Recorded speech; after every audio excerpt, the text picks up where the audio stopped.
We're battered! We are impacted!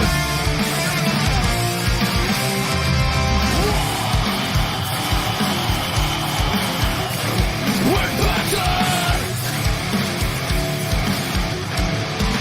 We're ready to get up! We want to win! Light the fire of power that make us free! We never break down! We want to win! We are impacted! The best team!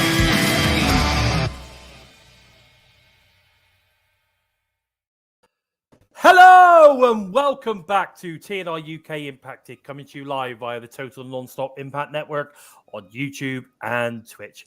I'm your host Bison. Today I'm joined by the one and only Joker and of course the man simply known as Steve. Hello guys, how are we doing? Very good, thank you. How are you? Yes, not bad, mate, not bad. And I think it's a happy birthday to Sammy the dog, I believe. Sammy the masked dog, is that right? Yes, it was Sammy's birthday yesterday. He's turned 1, and Susie has turned 4 months old. Wow, there you go. Look at that. Bulldog. There you go. So that's good news. And of course, we know that the masked dog has got a few famous fans already. Yes. We know that Deanna Perrazzo is a big fan of masked dog, as is. Did I see? Was it Sue? Did I see Sue today, or was it someone else? Who else was it today? Savannah Evans. Savannah Evans left us a thumbs up yesterday on the picture of Sammy. So shout out to Savannah Evans. Thank you very much. There you go. How about you, Steve? How have you been, my brother? Yeah, very busy this end. Very busy, as always. Yes, still trying to balance the new life, but we'll get there.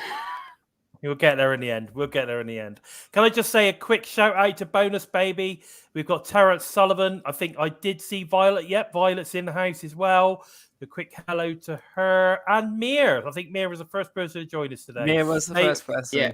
May the 4th be with you as well, my friend. May the 4th be with you. So it's great to see you guys. I think we might have a few new people joining us today, actually, because some of my wrestling buddies, I think, are gonna get involved in joining us today. So who knows? We might see a few new people pop in the chat today.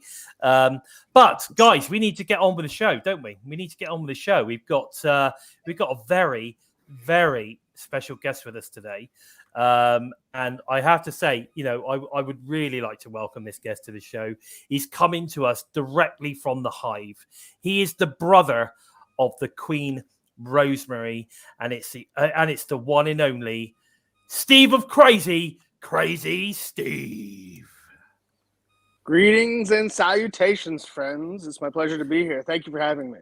Oh man, it's fantastic to have you on the show. And it's been we wanted to have a member of the Decay on the show for a long time, and we're so pleased it's you, Steve, because we're big fans.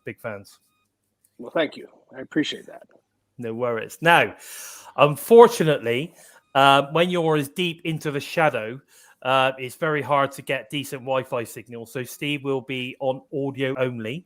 But again, like I say, welcome to the show, brother. Looking forward to having a good old chat with you right now. So Steve, now you've been a pro wrestler since 2003, and I found out last month when I interviewed EY in London that he was your trainer. What was it like being trained by him in back in the day, and what was it like to face him in the ring for the very first time? Now I know obviously you've faced him recently in a tag match, but what was it like, facing for the first time as a professional wrestler? Well, I don't know if he told you this story, but he almost didn't train me. He almost refused to actually train me. Okay. Because when I showed up to his school, he was in need of students at the time.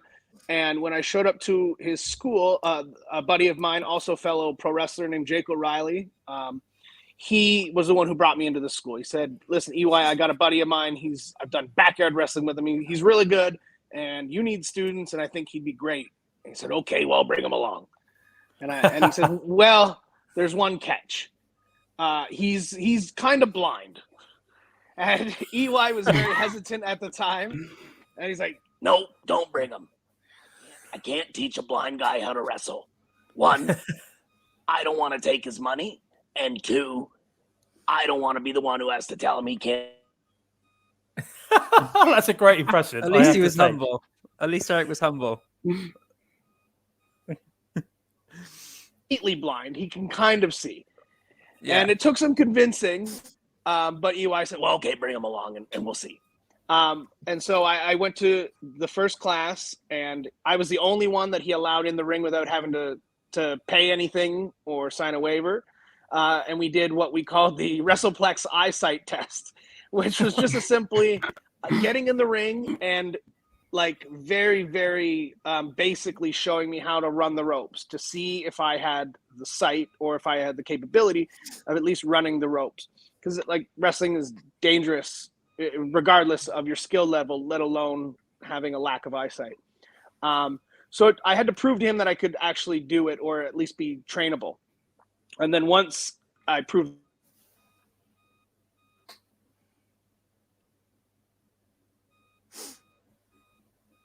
would have been in somewhere in Tennessee. Oh, I think it may have been at the Stadium Inn in Tennessee. Anybody who's familiar with the Stadium Inn, you know what it's all about. It's a crappy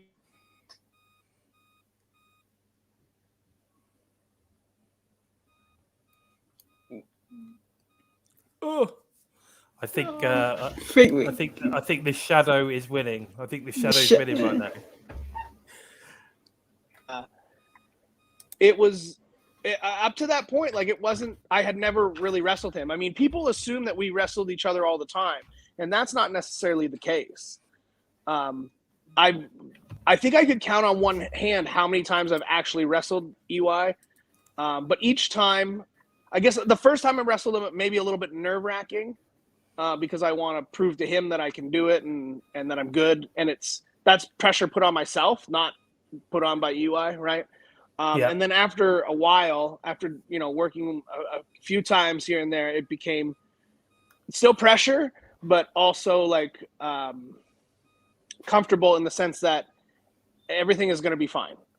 I mean, even if I was to mess up, he is such a professional and he's so good that no one's going to notice and he's going to take care of you. Right. So I guess, putting it that way, that's how it was originally. Nowadays, it's exciting because I've been doing this for about almost 20 years now, and he's on year 26, 27 maybe.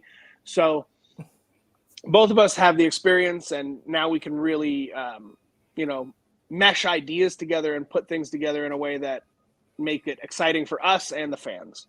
Yeah, definitely. I mean, there's no doubt about it. When you two get in the ring, it's exciting. Between the two, and it's funny enough. It's funny because when EY was telling me that he initially trained you, I then turned around and said to him, "Do you know what? Like with him and Dina, you can see kind of similarities in what he does as well as sort of kind of what. I'm not saying you wrestle in exactly the same way, but you can sort of almost see his influence, shall we say, on the way you perform." 1,000%. 1,000%. That's how I, that's how I teach people. That's how I wrestle, and it all stems from what I've learned in and out of the ring from EY. Yeah, awesome.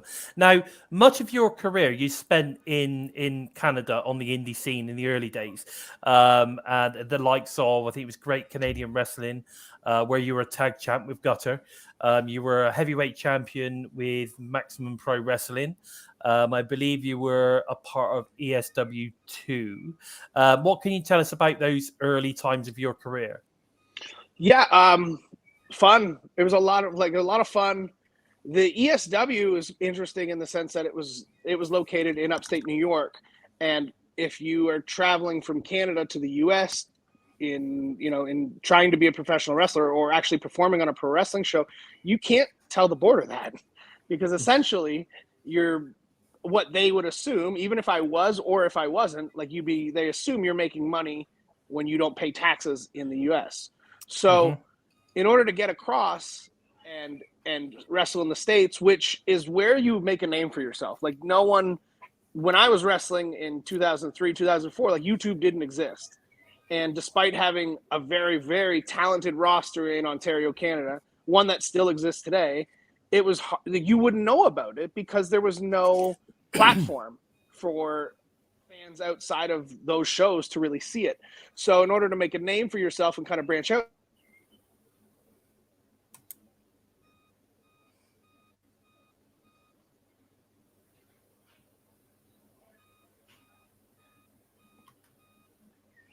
Giving it a second.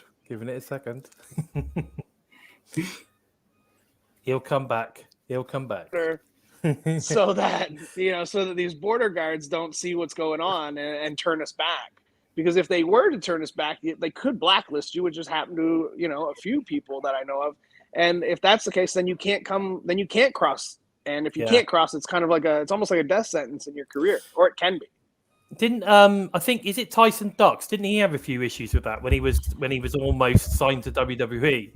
Yeah, Tyson did. I know Speedball. He did as well. Mike Bailey, yes. I believe, had the same sort of issues at one point too, which was, he managed to make it work for him and was able to travel elsewhere. But as far as wrestling in the States was concerned, he's just now been able to do it. So, and good on him too. He's such a talented individual. So. Mike Bailey is incredible. Yeah. Wow. His style is just. I don't think I've seen anybody like that. I mean, maybe if we were to go back a long way, he's sort of kind of a slenderer version of Steve Blackman, maybe. Yeah, I could see the similarities there. Yeah, so maybe something along those sort of lines. But anyway, now you debuted for TNA Impact Wrestling back in 2014 as part of the faction, the Menagerie. It lasted around about a year. They had a sort of a big freak show feel with Mike Knox, Rob Terry, Rebel, the beautiful Rebel. But it never really got the momentum, I think, as a team that they won. I mean, we certainly don't think they did here that they deserved, really. I think they could have done so much more. You have this massive grand, the menagerie here, and then they didn't really do anything with you guys to sort of warrant that big sort of kind of entrance. And that's down to them. I mean, that's not what you guys, at the end of the day, you guys are great wrestlers. And, they didn't really sort of push that faction as far as they possibly could, I don't think. But they were an interesting faction. They were a fun faction. What do you remember about, that debut year with TNA Impact? Well, originally, like the reason why it didn't go as far as we thought it could have was the original idea was thought up by Jason Harvey, I believe. And he was a producer when I first started with Impact. It was his idea, his brainchild. And shortly after we had debuted, he had left the company. So that was kind of like our guy who would have been vouching for us or pushing for us to do certain, to get on, to be on TV. And when he left, we didn't have that person in our corner anymore. So we kind of fell by the wayside. I personally thought, and I know others in the group personally thought, that we should have been heels. I didn't think the idea of coming in as these, I didn't even fathom the idea that we would be baby faces. To me, it was explained to me that we would be, from a visual standpoint, something like House of the Thousand Corpses, Devil's Rejects sort of thing, which is right down my alley, which is what I already had in mind anyway. At the time that I was signed, I was living in England. It was quite the few months. I moved from Ontario, Canada to London, England, and then 2 days before I was to pack up all my stuff and move to London, England, I got a call from the late Bob Ryder, who had said, we're going to hire you. So, be ready to go, sort of thing. And I had to explain to him, well, I'm moving to another country, Bob. Is that going to be an issue? And he explained that he thought I was just visiting, and I wasn't. And my fear was that that would sour them on the deal. Again, I'm coming from Canada, and I don't have any independent buzz like you see the guys today, because there was no YouTube or anything like that to get this independent buzz. And I felt like if they're going to have to pay for a plane ticket from London, England to Orlando or wherever they choose to be filming at the present time for this kid who doesn't have any buzz or anything like that about him, it might sour them on the deal. Enter Eric Young, who, again, my trainer, who simply said, You'll just live with me. It'll be fine. And so I moved from Canada to the UK, and then from the UK to Nashville, and lived in Nashville for an extended time with EY and the likes. But it was overwhelming. It's hard to explain what was going through my head upon that initial entrance of like all the lights and the people and the crazy entrance, and I'm ripping down this little ramp on a tricycle. It was a whirlwind. I mean, I guess that's the best way to put it. It was a whirlwind of emotions, and of course the only way you could communicate was with your honker. That was another thing too. That was a little disheartening at first when I was explained to me that you're going to be a clown. Which that part's fine. I can do that, no problem. It was very similar to the character I was doing on the Independents. It was just painted with a lighter color palette. But I still think to this day that I'm very capable of cutting an intriguing promo. And when they tell you you're going to be a clown, but you don't know how to wrestle and you can't speak and you can't make noise. So I was like, you're really clipping my wings here. So it was challenging, I guess, to say the least. It was very challenging to overcome that and try and be creative with the obstacles that they were putting in front of me in a way to, entertain the audience and prove my worth. Wow. I mean, I remember those days really, because I remember when you guys first were introduced, I was like, wow, this could be awesome. And it's interesting that you should say in your head you were thinking Devil's Rejects, kind of, House of a Thousand Knives or whatever it was. That kind of. What was it? House of a Thousand Corpses, I think. Is that the one? Yep, I think, correct. Yes. 1,000 Corpses. And I think that that would have been amazing if that was the menagerie. That would have been incredible. I mean, could you imagine? And you got to think, like, this is before the Wyatts. This is before all of that stuff was going on. And this is not just my idea, but like talking to Nux and talking to, Rob Terry and all that. We all thought that we should be heels. We should certainly be heels for this kind of a thing. And then when they had decided that we're also going to play your theme music while you wrestle, I was kind of like, this is, I'm down to do whatever, and I will do the best of my ability, but it will be very hard to gain sympathy from the audience when I'm getting my butt kicked and you hear doo doo doo doo doo like I don't know. It just, and that's why that didn't last very long. It was very quick. They were very keen on that and saw that right away. So thankfully that didn't last. I think it only happened for a couple of matches, didn't it? If I remember rightly, so it's a way back, but it's interesting actually. Gary, who's a big movie buff in the chat there, he's talking about Sid Haig, who of course was the actor that played the crazy clown in the Devil's Rejects and House of a Captain Thousand Spaulding. Corpses. Captain Spaulding, that's right. Can you imagine if you had Captain Spaulding as your leader? Oh, it'd be fantastic. Cool. I was fortunate enough to meet Sid as well. I've met Sid a couple times at some cons before he passed away. I've been in movies with Bill Moseley as well, who also played Otis Driftwood in all of Rob's films. Another super cool human being. But yeah, if we were able to cross that barrier and make those connections, I couldn't imagine how big that would have been to our audience at the time. That would have been huge. That would have been absolutely huge. The other thing is, though, I suppose you've got to think to yourself, would Impact really want to go that deep into a kind of horror theme at that time? I don't know, because it could have been pretty. It could have been pretty horrific, shall we say? Yeah. It would, if they'd gone all that way. Can I just say a quick hello to Jordan, by the way, a friend of mine who's just popped into the chat. Hello, Jordan. Nice to see you, buddy. Thank you. Thanks for joining us today. But I mean, we all felt that the menagerie had so much that it could have achieved, but we just felt that it didn't quite get there. And again, like you say, Rob Terry, the Freak. You have Mike Nux, who, again, total, beast of a man. So I think there was a lot of potential there, to have done something pretty cool. But you know, these things sometimes, you know, you try these things, it doesn't quite go the way you want it to, so then you move on and you do something else. And of course, then in 2016, the faction Decay were formed. With you, Abyss, and of course the Hive Queen herself, Rosemary, making her debut at the time as the leader.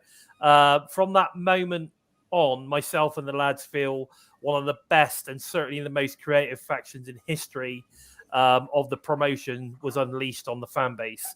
You know, what was it like working with Hall of Famer Abyss, and of course, you know, your wonderful sister, our Hive Queen, Rosemary, at the time? Well, it was first I must correct you.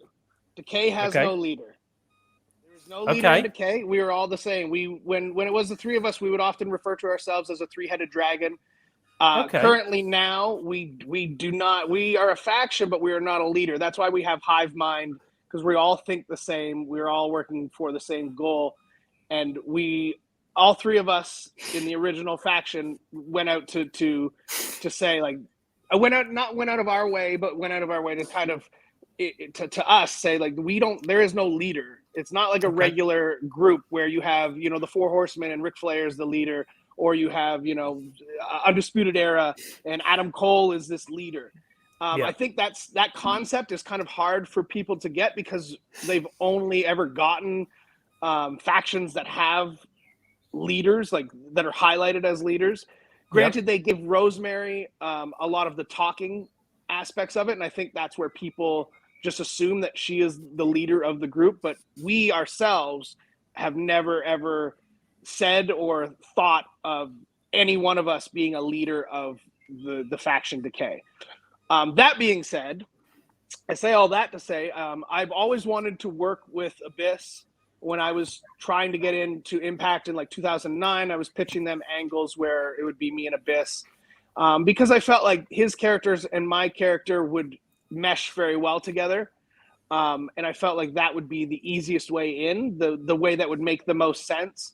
And so the Decay, without having a name, was kind of my brainchild along with EY, as we come to find like the menagerie, like Rob Terry just wasn't at TVs at one point, and then it turned out that Mike Knox wasn't there, so it was just me and Rebel, but they weren't putting us together. And so I found myself floating in this, maybe I'll be on Impact, maybe I won't be on Impact sort of thing. And in order for me to change my position on the card, I had to pitch them another idea. So I had pitched them an idea of, again, aligning myself with Abyss.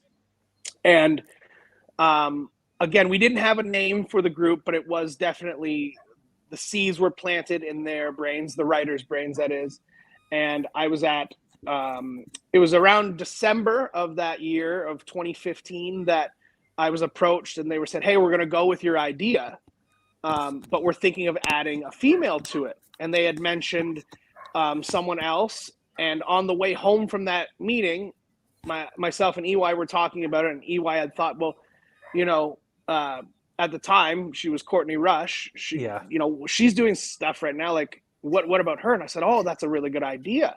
So I had talked to her. I've known her from the time that she broke into the business. So we go back quite a ways. And I had asked her, I said, I don't know what you're doing right now on the independents or how you feel about pro wrestling in general, or where you're at with it, but I have this idea. I'd like to throw your name out there. Would you be okay with that? And she said, yeah, absolutely. That'd be great. You know, what do I have to lose? And I had pitched her to creative, and they had asked for a promo and a match or two. And I got back. Oh, it's going so later. well. She was hired. So then it became, okay, well, now we're going to call you Decay, that was a Billy Corgan idea. He was in our corner, and he really liked the idea and was attached to it, you know, pretty solidly. And then the day of our debut, we still hadn't had theme music. And I came up to him and I said, hey, what are you thinking for theme music? And he quickly expressed to me that he wasn't thinking some sort of like heavy death metal which is fine, which was exactly what I was thinking as well. I didn't want that either. I wanted something more slower but menacing and creepy, because that's the decaying process is not quick. When something decays, it takes time. And so he asked me, well, what do you think? I'm a fan of Marilyn Manson. I'm thinking something along the lines of that. And I knew that he was friends with Marilyn because I had been to a couple concerts with them. And so I thought that might be doable. And he said to me, okay. He said, that's a cool idea. What song do you want? And I was, oh no, I have no idea. I said, give me a few minutes. Let me go through the library. I went through the library. I came up with the Nobodies because I love that song and I love that opening little riff. And so I pitched him that, and he said, yeah, I like it. I feel that. I really feel that. If you feel it, then I'm feeling it. And so he said, well, here's the thing, is that one, Marilyn's going to want to get paid for this, and he's not going to be the only one who wants to get paid for it. Like the record company and everybody else, the studio, and all sorts of things are going to need to be paid for it. Plus, Marilyn is in LA right now, and it's the daytime, so he's probably sleeping. So we'll try and come up with something in the future with that, but who knows what we'll have for today. Yeah. And then an hour later, he came back to me and he said, hey, guess what? Marilyn signed off on it. We're good to go. And I was like, oh, my goodness. Oh, wow. Yeah, so now they're going with the idea that I had pitched with Decay. I'm aligned with somebody who I've always wanted to work with, and who had become, at that point, who had become a good friend of mine in Abyss. And I was also aligned with another really good friend of mine in Courtney Rush. And now we're coming out to a song that we picked that, the audience will immediately know. And it could not have gone off to a better start, I don't think. I was so excited to do it. And what really excited me about the project was that they were giving me a lot of leeway. Like at the beginning of that, all of the visual stuff from what I wore, how I painted my face, how I was painting Courtney's face at first. When Abyss removed the mask and he was painting his face, I was painting his face. So they were allowing me to do all of this stuff. And I felt, confident, because this is what I was kind of doing on the independent scene anyway. So This was not,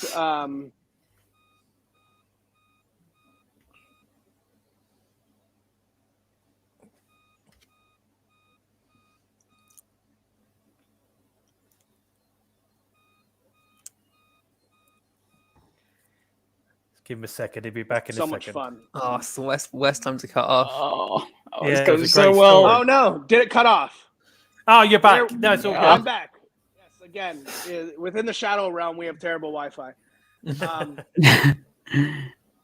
I was saying they were giving me a lot of leeway to do what I thought would have been best for this particular group.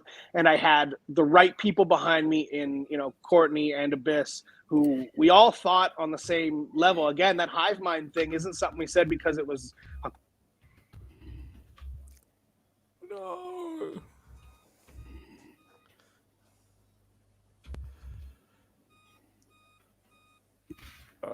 The Shadow. No, Shadow. I'm back. No. I'm back. Here he is. Right, okay, go. I don't know where you guys are stopped or where it's cutting off, so apologies if I'm just repeating myself. No worries. But yeah, no, I was saying like the original, lineup of Decay, they were allowing me to do what I thought was best for the group, and what we as a group thought was best. Like I was saying, the hive mind concept is not something that we just put on felt that way too. So. Okay, fantastic. That's something I picked up really, really early on when I saw the Decay coming. That everyone was clearly one whole unit, and it's one thing that really, really made Decay stand out for me more than like the Broken Hardys or the Wolves and that. It was just such an original idea, and seeing everyone act as one, not trying to outdo each other, and the way Rosemary and Abyss gave it you as much creativity as they were given. It just was like the ultimate faction that kept me watching Impact Wrestling again. So I have to full credit to you and EY for getting the idea out off the ground and kudos to Billy Corgan. Yeah. Yeah, I mean, we've been totally down with Decay, and we've been very much, we want Decay back for years, and years and years. And what's interesting, of course, that you are at this point multi-time tag champs with Abyss by your side. You're boasting wins over Beer Money, the Hardys, the Bromans, to name a few. This time we fondly remember your Broken Universe feud with obviously Broken Matt and Brother Nero. You had the Great War. We had Apocalypto, I think it was called. Yeah. The cinematic stuff was just groundbreaking at the time. And as fans, I think we were all just totally into what was going down. And what are your thoughts on this entire part of the first run with Decay then, with the whole the cinematic stuff and the Great War and Apocalypto and all that kind of stuff? It was from an artistic standpoint, it was so awesome. It was to the point where so it's no secret that at the time, it's definitely not like this now, but at the time, rumors and Inuit and such of people not getting their pay on time within the company was definitely a thing going around at the time. For whatever reason, it's not, they don't owe me any money in my first run. I was always paid. It just necessarily wasn't always on time. Yes. But we were myself and Courtney were so fulfilled creatively that it didn't even bother us. I wasn't even concerned about it. I'll get the money when I get it. I'm not in a position where I need it at this time. But from a creative standpoint, we were so overjoyed and fulfilled that it was, that to me is the money definitely comes with professional wrestling, and I'm at a stage where I need it in order to continue to do what I'm doing, but it's not why I do it.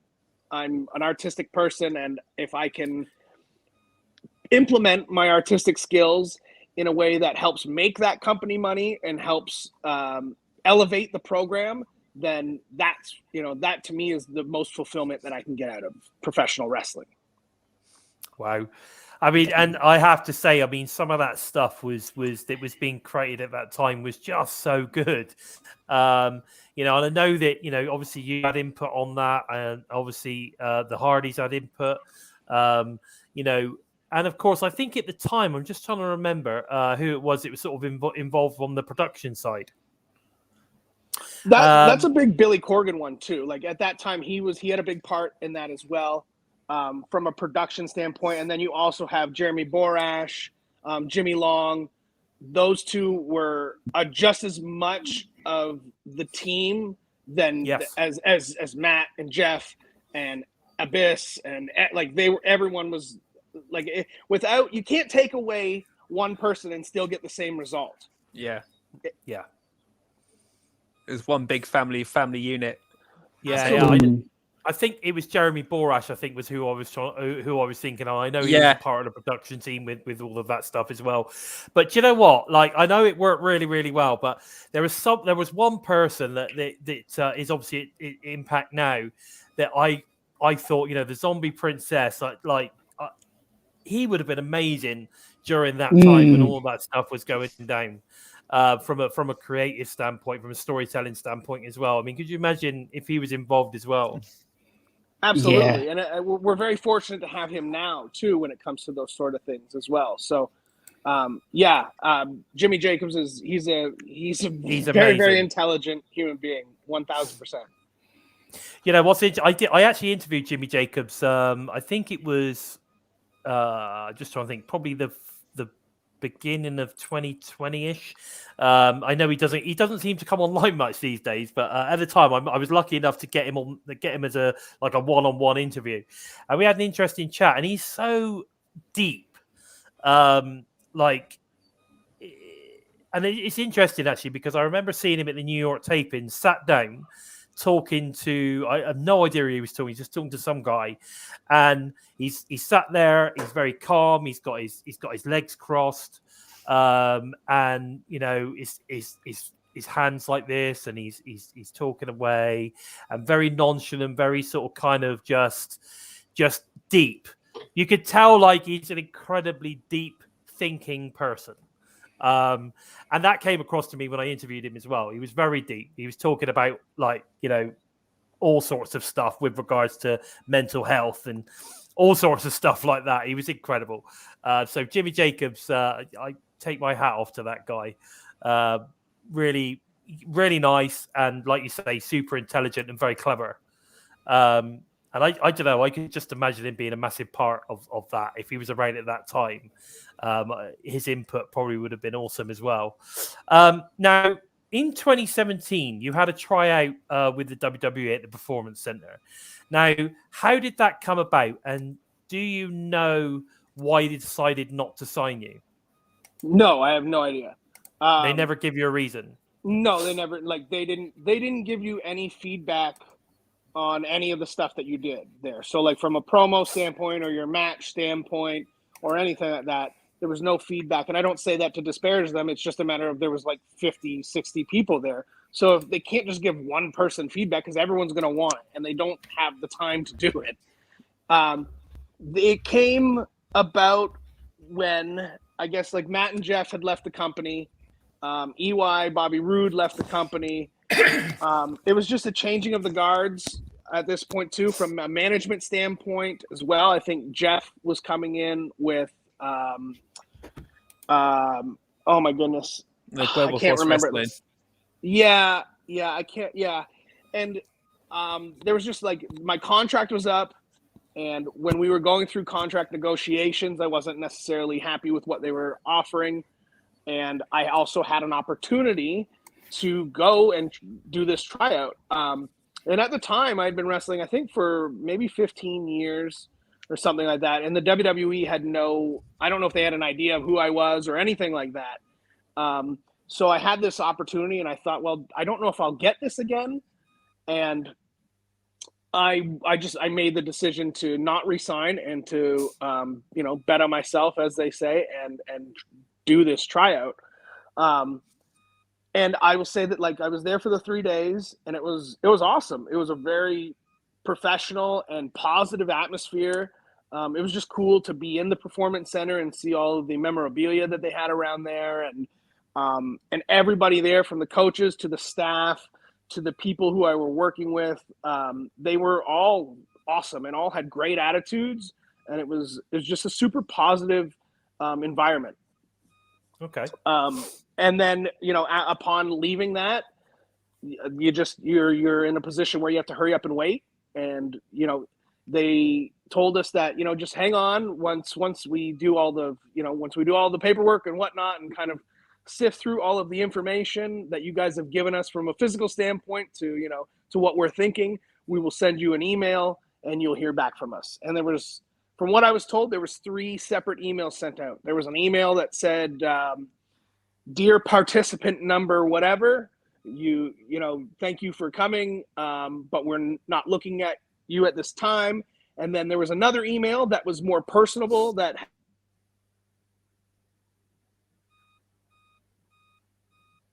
I want to know about the personable one.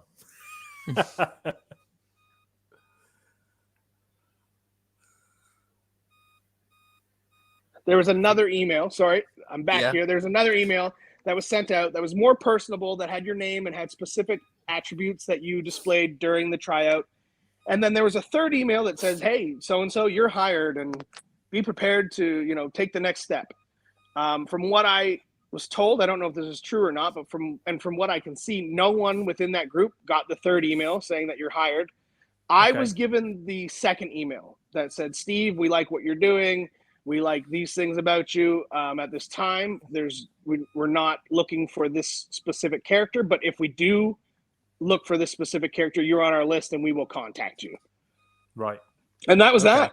And that was the end of it. And so then I found myself in a position of, okay, well, like I bet on myself and it didn't pan out how I thought it would.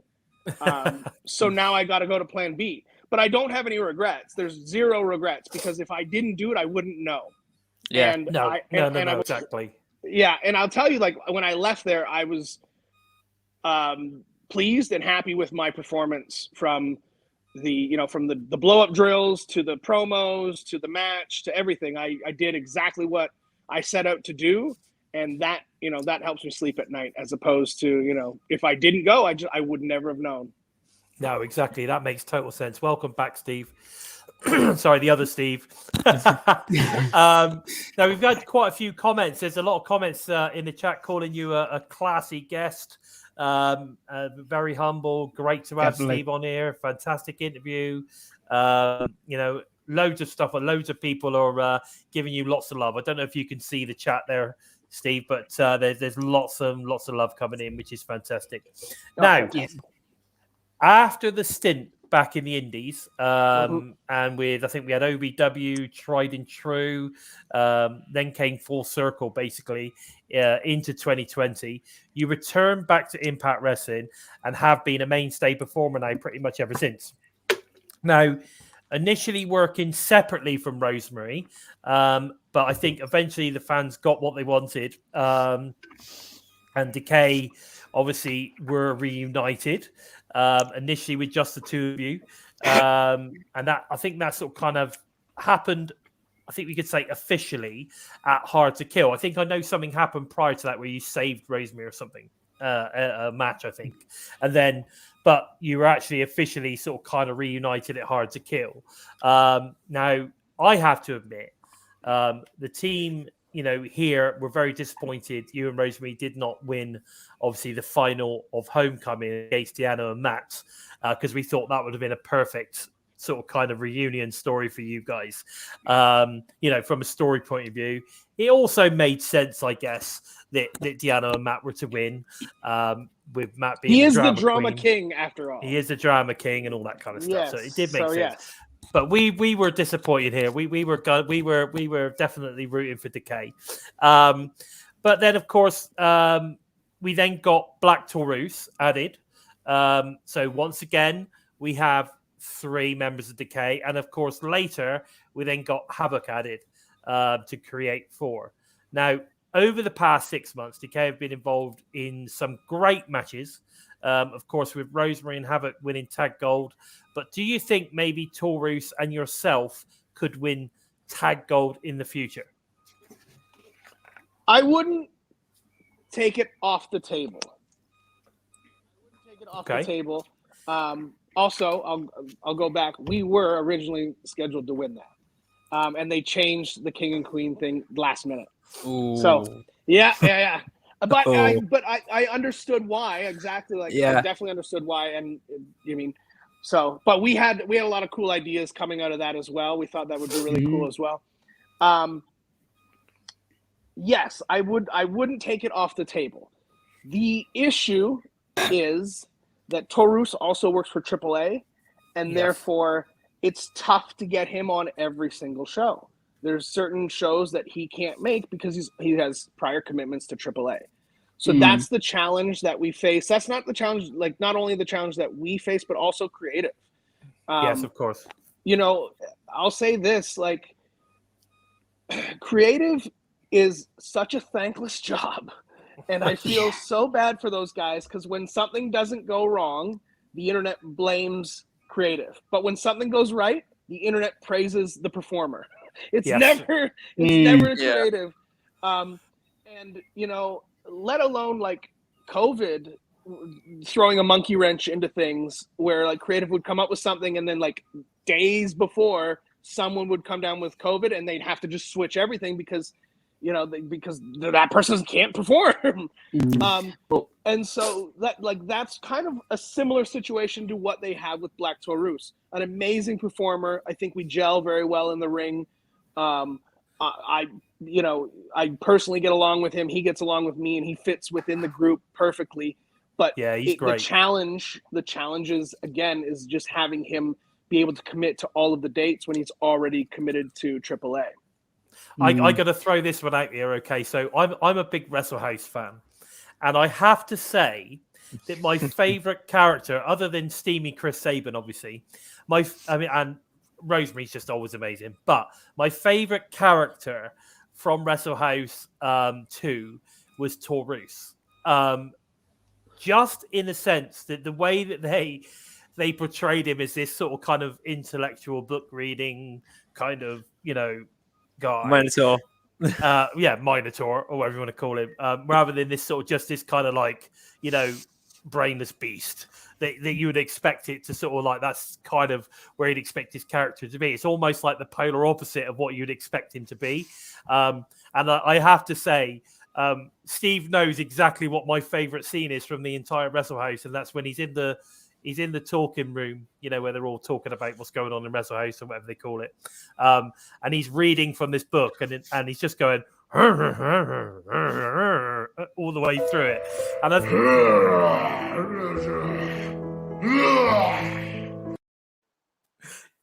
that's exactly. Did you hear that, Steve? Yes. Yeah. That's exactly it, right? It's just. I don't know why, but it to me, like, it's just one of my favorite moments of the entire show, because I just find those kind of things really amusing. I don't know where it's probably my warped sense of humor. I don't know, but I just find that sort of stuff funny. But he's great. I think he's an amazing addition to the Decay faction. When he first came in, I wasn't too sure. But then as time sort of kind of went on, it makes perfect sense that this is a character that you would expect to find in the shadow, just totally. I think he's awesome. And I'd love to see you guys. I mean, there's been probably 3 or 4 occasions where we've been like, come on, Decay, you've got to, Steve and Taurus has got to win this match. They've got to get through into the, we've got to get ourselves into the, into a tag team gold position, and it just doesn't quite happen. And it drives us mad, don't it, boys? It's frustrating because, but understanding the situation a bit more now, it just eases the tempo a lot more. So I've never been angry about the whole situation. It's just been frustrating because I'm such a huge fan of yourself, Taurus, Rosary, and Havoc, and seeing everyone fall short, or Crazy Steve and Black Taurus falling short. Part of me the fan of me is screaming, but what little logical thinker there is in me is taking a step back and thinking, you can see why. Like, it hasn't. It makes sense. What you're saying does totally make sense, because they could make you champions, and then we don't see you guys for the next 3 or 4 episodes. I guess. Yeah, I will give creative credit though. They do always seem to have a plan B or a plan C. Well, that's because they don't sleep. They're they never sleep. Anytime I get to talk to creative just on a social level, I always I'm like, I don't really know you guys. I'll never really get to know them on a human to human level, because they are running on such little sleep that, it's comical to me, but at the same time, I feel for them as well. Yeah, totally. Now, the guys are huge fans of your backstage interviewer character for the IPWF. Where did you draw inspiration for this character? And did you write the lines yourself, by the way? And did you write your lines? So, I didn't write anything. A lot of that is off the top of my head. Right.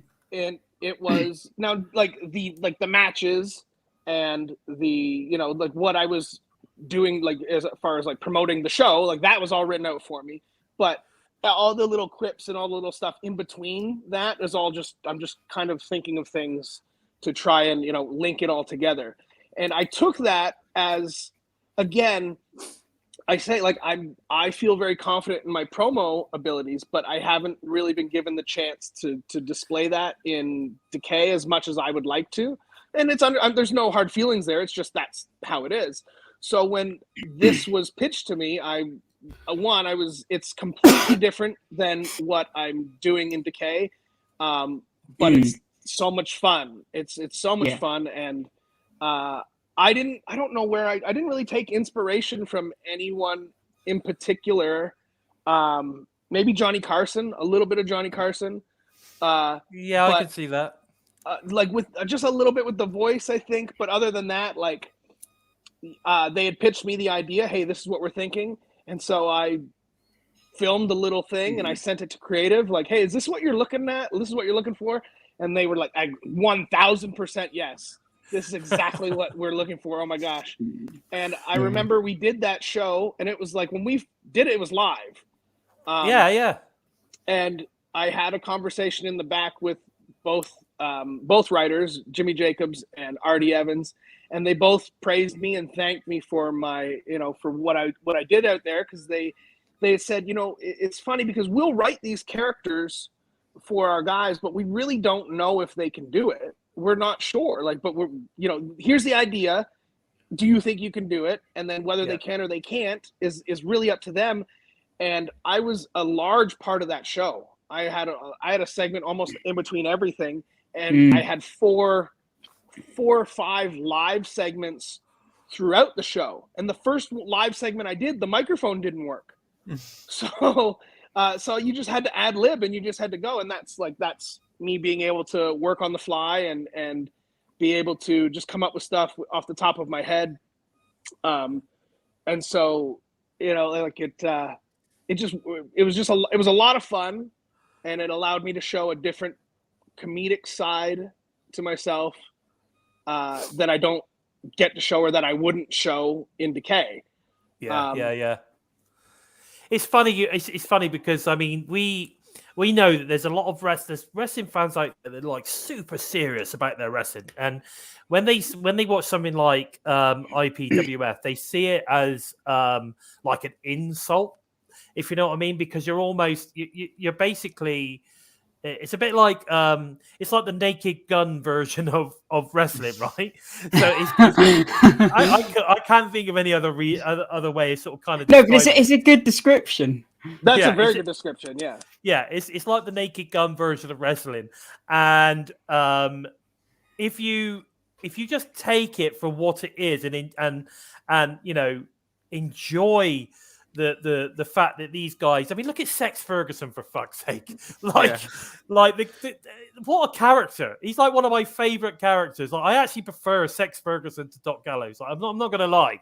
Like, I think Sex Ferguson is an amazing character, right? And some of the other characters that are in there are just like, just so larger than life and so crazy. And it's kind of like what wrestling it is like what wrestling used to be like 20, 30 years ago. Exactly what wrestling used to be. It's funny, actually. It reminds me more of like World of Sport. The British wrestling promotion. I don't know if you ever watched World of Sport at all, Steve. Sir, I am well aware of World of Sport. Okay, good man. It's a chance to like make you remember that it can be fun again. It's like I remember after the show seeing online a week later, how can Rhino be doing this? Didn't he get his neck slit? And it's like, really, it's not meant to be taken seriously. You're just meant to watch it to have some fun. It's entertainment. They're entertaining you. Yes, we're certainly not out to insult our audience. Like, for the people who are watching at home who enjoy it, and the people in the audience, like, you're in on the joke. That's the whole idea. We're all in on it together, and it throws back to those of us who grew up in the 80s. It's a little bit of a dose of nostalgia for you. Granted, it's not exactly like that, but it has hints of that. You know what I mean? Yeah.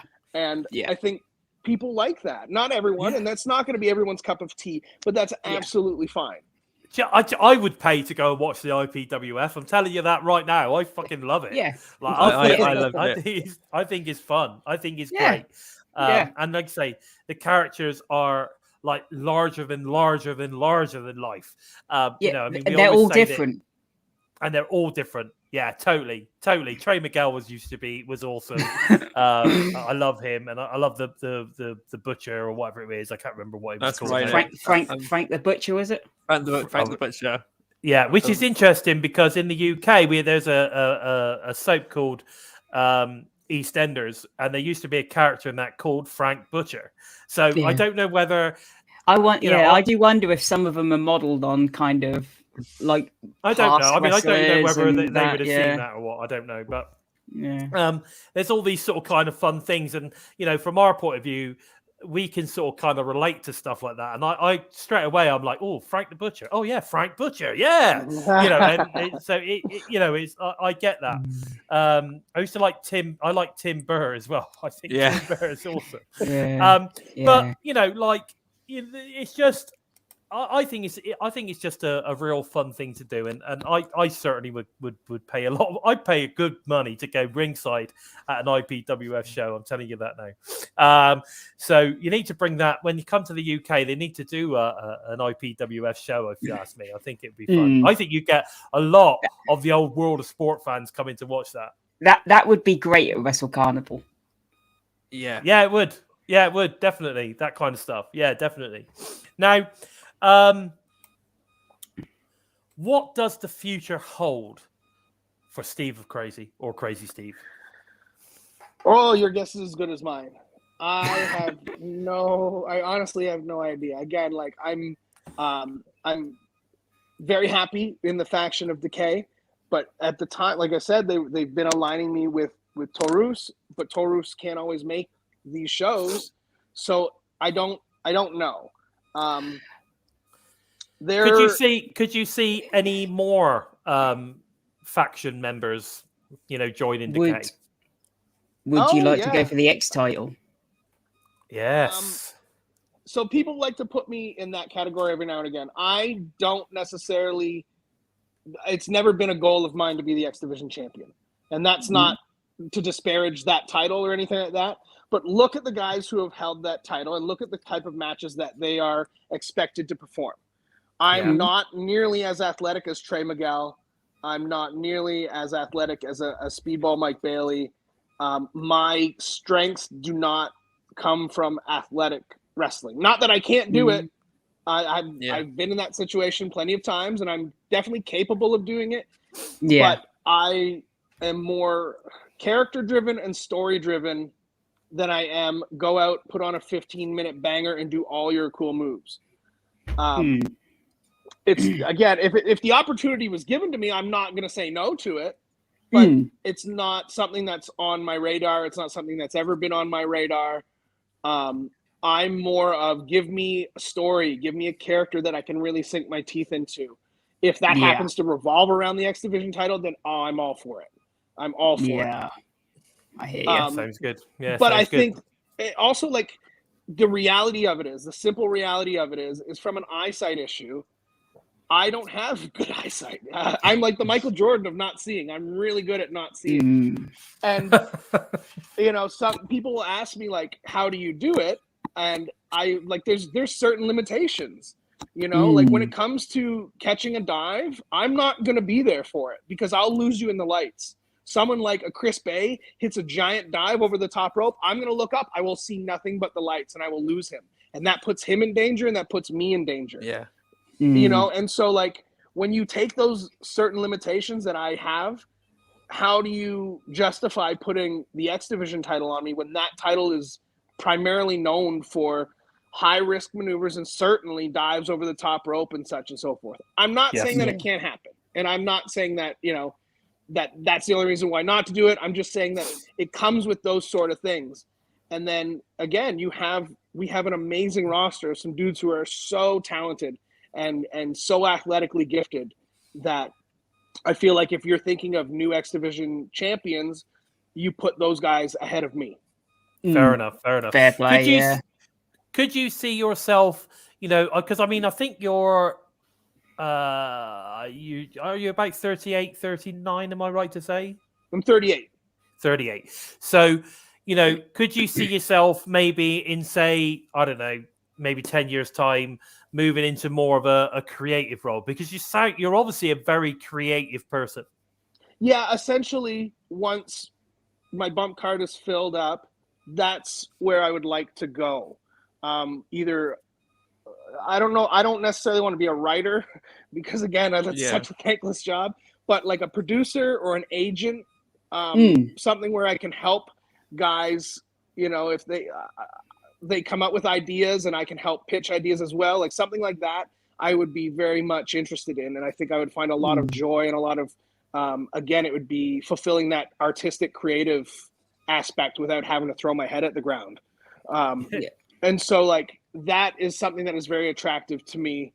Like on the independent scene, if someone has asked me to agent their match or help them out with certain things, or just even character aspects, like I get off on that stuff. I really, really, really like that stuff. So if I can find a career outside of, again, outside of the physical aspect of pro wrestling in there, then I think I would be very happy. Wrestling in general is always been my passion from day one. I'm not one of these guys who tried out for the football team and didn't make it, and now plan B is to be a pro wrestler. Not that there's anything wrong with that, but that's just never been my MO. I've always been attracted to pro wrestling. I try and take care of myself as much as I possibly can so I can have longevity within professional wrestling. And if I can continue to have a career within the business of pro wrestling, once the physical aspect is done with me, then I feel like I would be very happy. Wow. That's absolutely fantastic. And I can see you definitely taking on those. Just listening to you today, I can tell that, you are an incredibly creative person, especially, I mean, I didn't realize how much input you had in the initial kind of Decay faction until we've just discussed it now. Because I know that a lot of the talk that went around was it was a Billy Corgan thing. Maybe the name was, by the sound of it, but of course, it turns out actually this is an idea that you've been banding around for quite some time. And that is amazing to hear that. I had no idea. So I don't know how many people out in the at the TNI tribe even knew that either, because we've got quite a large I don't want to call it a fan base, but quite a large family of people that watch us on a regular basis, and they're all such huge Impact Wrestling fans, and some of them are so knowledgeable as well. Mir's is very knowledgeable. Anna is very knowledgeable as well. We've got Critical King who pops in from time to time. He just literally, he's about 19 or 20 years old, but he seems to know every single match that's ever happened on TNA or Impact Wrestling. So when you sort of go, right, oh God, when was it? When was this one? And all of a sudden, Critical Sting instantly pops it in the chat. It was this one, guys. Amazing stuff. So I think the one great thing about Impact Wrestling is they have got such a dedicated, faithful fan base. Again, like you say, the Impact faithful, we all love Impact. We love the stories. We love the wrestlers and the characters, because I think in general, Impact Wrestling as a whole is is definitely more storytelling, character driven. Yes, we get a lot of banger matches and all the rest of it, but none of the matches that we get are like don't make sense, or they have no kind of like you don't sit there and go, well, there's no meaning for this match. I don't care about this match because it's not been built to anything. It's just a match thrown together. That even if it's not something which is happened over the last couple of episodes, you could draw back to like something that happened about 6 months ago, which is now coming to fruition, and it's being used as a way of putting this match together. And they always seem to find a way, and that's what I think. That's probably one of the things I love so much about it as a promotion as well, and probably why we love Decay so much, because of the characters. Because of it's so story driven that we care about you guys and what you guys do, and we do get upset when we don't think you're getting what you deserve. Well, you're not the only one, sir. You are not the only one. So, but can I just say, Steve, it's been absolutely. I think you're the longest guest we've ever had on. You've been on for an hour. We initially booked you in for like 20-25 minutes, but I definitely have to say right now we are out of time, unfortunately. But you've been an absolutely awesome guest. I'd love to have you on again at some point if we don't get in trouble with Impact. Can you tell everyone where we can find you on the socials and where we can get hold of your merch, etc.? Yeah, so I just recently got my socials back after being hacked. So if you do happen to find me, it is me, I promise you. I am on the Twitter machine. You can find me at Steve of Crazy. I don't use Twitter a lot, just because it's a lot of reading and I have shitty eyesight. So I do engage with my fan base on Twitter when I can, but it's just not as often. Instagram, you can find me at TNA_crazy_Steve. I'm definitely on there quite a bit because it's more pictures than it is reading for me. So you can definitely do that there. You can find me if you want any of my merchandise and you're unable to purchase it from me directly. You can go to my Pro Wrestling Tees store, which is www.prowrestlingtees.com/crazysteve. And keep in mind, whenever you spell the name Crazy, please use 2 Z's because that is how I spell my name, and that is definitely me. There you go. There you go. I know that you, like I say, you do sell a lot of your merch yourself. Do you do a lot of your designs? Because I know I've been on the Pro Wrestling store, and I know there's a lot on there for you. There's a lot on there for Decay. Do you do a lot of those designs yourself, or do you have someone who's very good at doing that sort of stuff? I have done the first few of my shirts were done by me personally. There's a couple that I like are paintings of mine that I've done that I've transferred over to t-shirts, but I often use the wonderful and devilishly talented Maria Tattoo. You can find her. I always link her in any of the designs that she's done for me. I use her quite often. The concepts are mine, and I say, here's what I'm thinking. Here's even the color scheme I want to go with.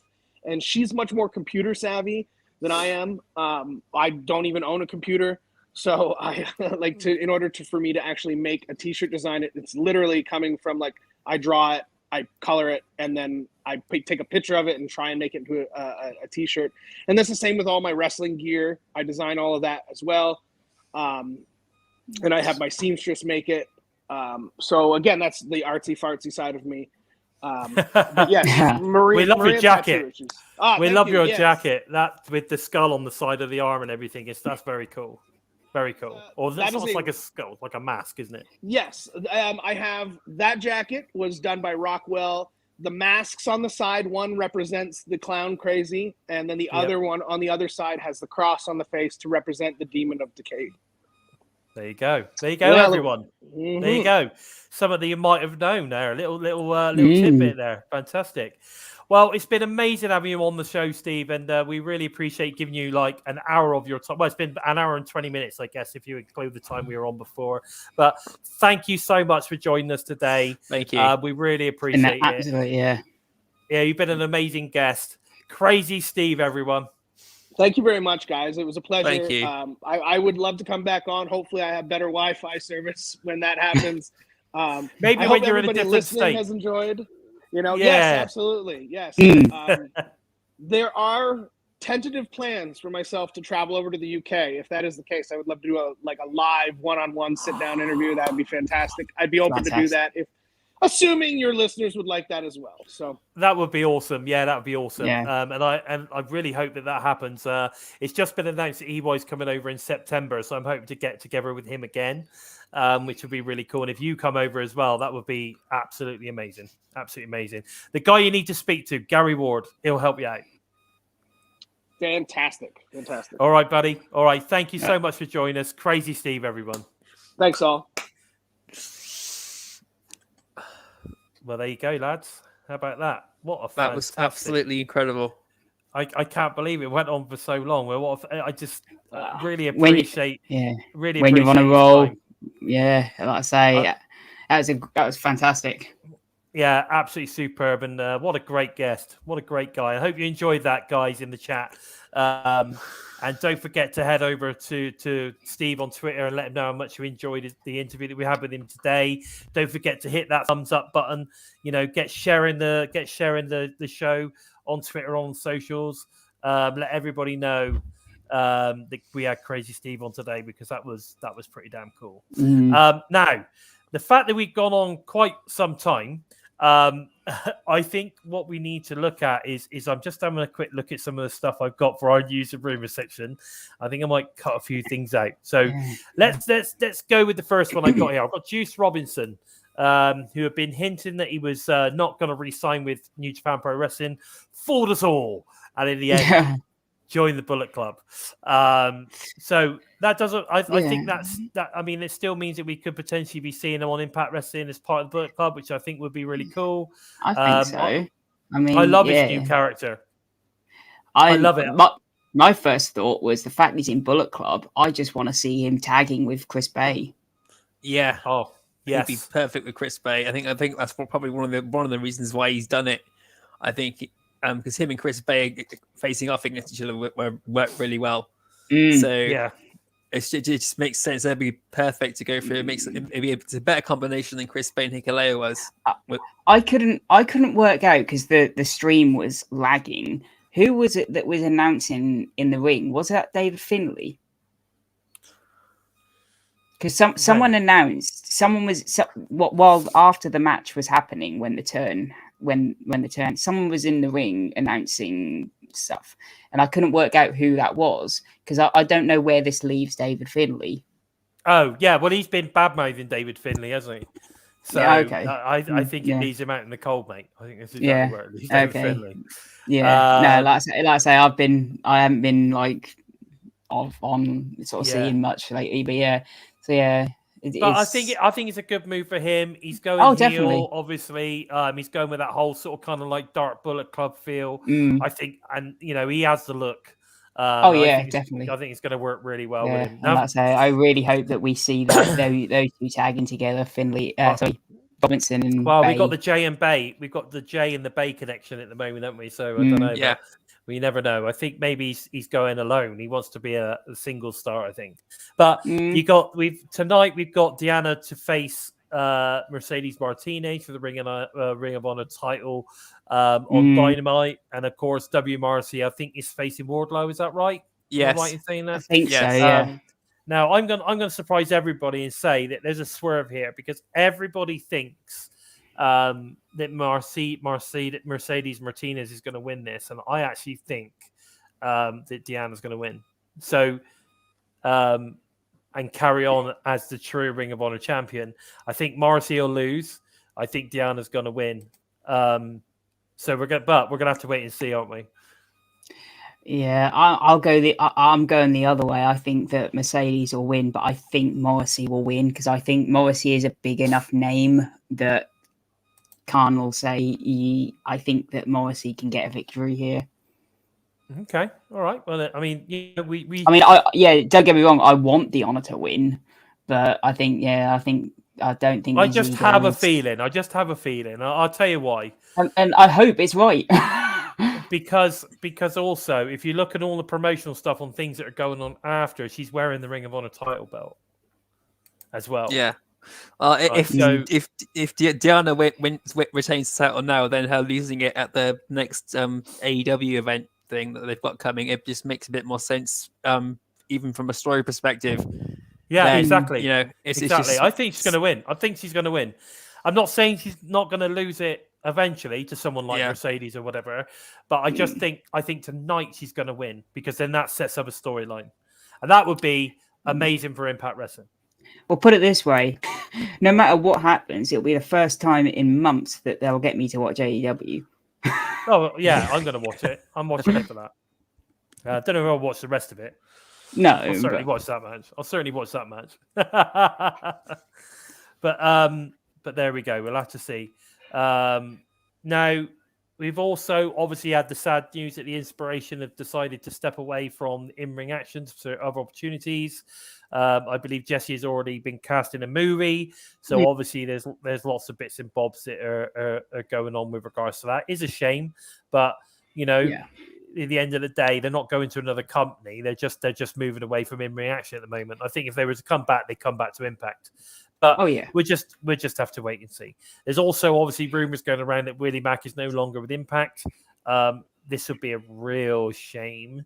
A real shame if it's happened. But if they don't have any plans moving forward for him, and they're planning on bringing other stars in, freshen the roster up again, as we know Impact do on a regular basis. Every year they they do a freshen up. Willie's been with the promotion now for a good 3 or 4 years. So it is a shame, definitely. But I don't know. I'm gonna hold judgment until I see where this goes, if that makes sense. Yeah, I think that's last day. They said that didn't it say something like that it was due to extend or I think something. that's just yeah. I think the whole increase in pay thing is just a way to put a negative spin on it. Yeah. Because they like to put negative spins on everything, don't they, when it's related to Impact? Because WWE can release 10, 15, 20 people. And they don't get the the bad publicity as much these days as we get by releasing one. But there you go. That's just the way it is, I guess. Yeah, but we'll see. Because I say Willie Mack is someone who everyone does love. So it's one of those where you're gonna. It's a strange one, especially considering Impact are looking to revamp their tag team division. Yeah, possibly. But then you don't know who's coming in, and that's the thing. You don't know who's coming in. Yeah, but it's weird if you're going to bring in one tag team division tag team to get rid of another one. You think you would just keep both of them? Yeah, but why? Rich Swann is primarily a singles competitor. He's only been a tag competitor with Willie Mack. And they're not, yes, they tag together because they're mates. They're supposed to be best mates, but they're not primarily a tag team. Maybe. Both of them have had singles run. Rich has been world champion, X Division champion. Willie Mack's been X Division champion, but it's not been a predominant tag team run, if that makes sense. So, you've got Briscoes seem to be really giving Impact a real push on the socials as well. And of course, they've been putting out some really cool promos. But you're right, Anna. That's exactly it. It's helping the narrative of Impact doesn't want to pay talent. Bollocks. I don't believe that at all. But if you haven't, why would you let a contract run into like £100,000 a year if you don't have any plans for that character? Oh yeah, it doesn't. At least they're being straight up and honest with him. Think about the business aspect of it as well. But anyway, so I'm glad to see the Briscoes getting real stuck into stuff as well. It's been great. It's been great seeing Moose appearing on popular morning TV shows in Cincinnati, continuing to improve marketing and promotion appearances in the areas they're putting shows out. I think I saw something with regards to Kissimmee. They were doing something with the is it the gay and lesbian community or something? I saw some working together initiative. I think somebody will probably know a little bit more in the chat, but I think that's quite good. They've always been a supporter of the the gay and lesbian communities. So I think was it the LGBT? Is that right? I don't know. Communities, which I think is really good. So pleased to see that. Now, guys, I think we need to get cracking into Under Siege. Otherwise, I'm not sure we're going to get through all of this in 2 hours. But we'll have to do Under Siege and cut it there. Yeah, definitely. So we've got we're going to start. We've got a countdown to Under Siege. Did they do a countdown to the last paper? I can't remember. Yes, they did. Yeah. They did a countdown. The last special. Yeah, not they did. Yeah. Okay. Cool. But this, I think, is a relatively new thing. I don't think they've done it for all the specials, but this is great. It's good to see. So we've got Countdown to Under Siege. We've got a match on there, which we've got Madison Rain versus Gisele Shaw. I think, I can see this being a pretty good match, actually. Obviously, we know Madison is a great performer. Gisele Shaw is an up-and-coming talent doing really, really well. We've already had some great matches with her. So I think this could be a good match. And based on the fact that I think if I'm right in thinking, the BTI match is Tennille Dashwood versus Gisele Shaw. So there's obviously some kind of program going on here with Gisele Shaw, the influence. Maybe Gisele Shaw's going to bring in a tag partner at some point. Who knows? Maybe she beats Tennille tomorrow night, and that's how we end up with the match with Madison. Who knows? But I think it'd be a good match either way, and I'm sure Tennille will get involved. What do you think? Yeah, it's an interesting match. And I love the way she burst into the whole thing Tennille Dashwood was doing last week and stole the whole spotlight there. So that's set up both these matches there and then. She's pissed both of them off just by doing what she does. And it's interesting. I'm hoping we'll see a fresh partner for her, as good as Lady Frost was with her. I think Lady Frost is better in singles competition than going down the Knockouts tag team route. So yeah, it'd be interesting to see if they do bring someone in, who that is, though. Yeah, definitely. Yeah, the match as a one-on-one is going to be fantastic. You've got two great talents in there, but with Tennille in Madison's corner, someone has to show up. Has to. Yeah. I mean, even if it's Lady Frost, I'm not going to be disappointed because they worked fantastically together. I can't see it being Lady Frost though, because why would it doesn't make sense. They've got a bit of beef. Yes, they work together reasonably well, but there's a bit of beef in there. So I just don't see it. But I'm just saying, if it is, I won't be disappointed considering what I saw. Yeah. Definitely. But yeah, I mean, I it's one of those where I can't think who it could be. Well, I guess we're going to have to wait and see. I guess we are. Now, we then move on to the Under Siege card. And really, we could just sort of kind of talk about each match individually. It shouldn't take too long to go through. So we've got Mike Bailey versus Alex Shelley. Now, obviously, this is a rematch from Rebellion. It was Rebellion, was it? From the multiverse of matches. Multiverse there you go. Yeah. Multiverse of matches. There we go. See, it's a good job I got you, boys. Otherwise, I'd be making silly mistakes all the time, wouldn't I? That's my job. There you go.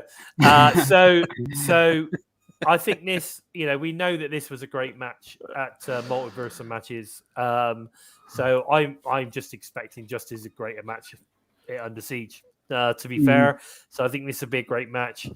Any thoughts on this one? This could steal the whole show. This is going to be fantastic. Yeah, okay. I mean, it got my match of the night at Multiverse of Matches, I think. So, you feel like, well, what on earth can they do to top it? Well, yeah.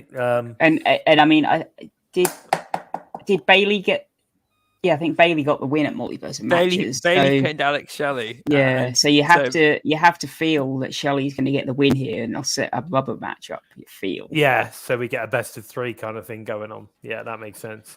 Okay, so we've also got, which this is the one that I think could potentially steal the show, and that's Steve Macklin versus Chris Sabin. I'm hoping for a continuation in Steve Macklin's character. That we obviously started to see at Rebellion. He's going to see Chris Sabin as a stepping stone to move towards obviously the world title. If he defeats Chris Sabin, a former world title holder for world champion, then that sort of kind of sets him in good stead. I think Steve's going to go over Chris Sabin at Under Siege. I would not be surprised to see Sabin win this. You know how the booking of Sabin has been, like Slammiversary last year when he went over Moose. There's been the odd one where Sabin has come out a surprise victor. And I would not be surprised if this is one of those scenarios where Sabin gets a really surprise victory. Okay. Well, you never know. If win or lose, Chris Sabin's going to help boost up Steve Macklin regardless. Oh, yeah. So if they have another match after this, if Chris Sabin wins, then that just adds more to Steve Macklin. It's just it's one of the good things about Chris Sabin and Eric Young and even Crazy Steve. Guys like that. You give them a match against anybody, and they'll give you a hell of a match to talk about later on. Yeah, definitely. And I think again, Steve Macklin's one of these guys that Impact are building up to the world title, as we know.